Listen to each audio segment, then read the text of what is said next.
Hi there, my name is Aśka and I'm a book illustrator. Now I thought I might give you a little insight into how I work by showing you what I did for Looking Up, which is a book written by Sally Murphy. Now first of all, what usually happens is that I get a manuscript from the author. A manuscript is all the text from the book without any pictures, all typed up on a few pages.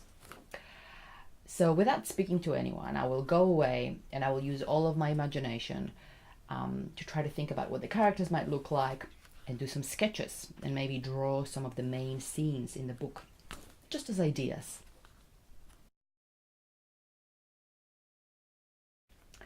When I'm ready, I send a bunch of slightly messy sketches to the publisher and they show them to the author.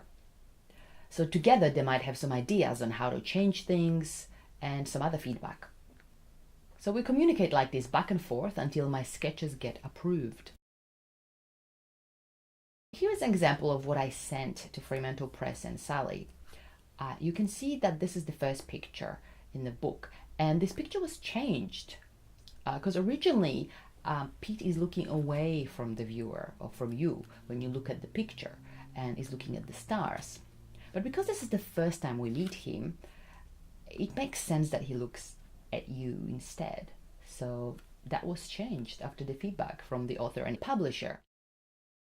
Then it's time to start working on the pictures.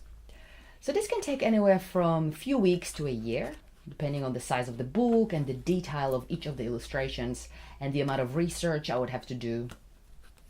So the drawings for Looking Up were done in about 3 months.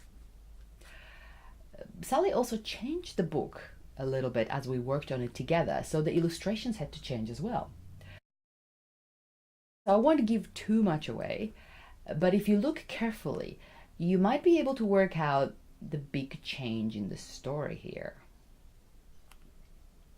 Almost a year later, I went back and colored all of the black and white illustrations from the book for the West Australian newspaper, and I think they look pretty good in color.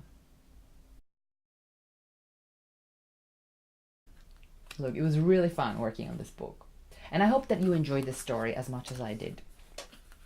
And perhaps after reading it, you have your own vision of what Pete looks like, or his cat Coulson, and if so, I would love to know. Now to finish up, I'd like to remind you that many hours and months of work and love go into every single book in your library, both by the author and by the illustrator. So please keep on reading and, maybe even write and illustrate stories of your own. The world really needs them. So thanks for watching and I'll see you around.